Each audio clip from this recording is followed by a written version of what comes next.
Hello everyone, welcome back to our channel. In today's video, I'm gonna show you how to change your password of your Amazon account. It's a very simple and easy process and I'm gonna guide you through how to do it. Let's get started. First of all, on your phone, launch the Amazon shopping app. Once you're in the app, make sure that you are logged in with your account.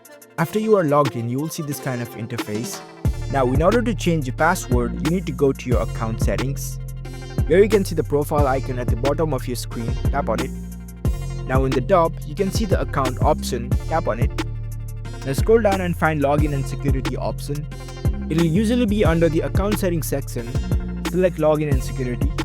Once you are in login and security page, here you can see the password option. You can see the edit icon right beside it, tap on it.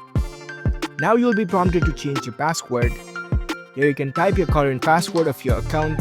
And after that, you can set a new password which is secured and easy for you to remember. Make sure to choose a strong password. Once you enter all these details, you can tap on this Save Changes button. And that's how you can successfully change your password of your Amazon account. If you found this video helpful, don't forget to give this video a thumbs up and subscribe to our channel for more tech tips. Thank you for watching.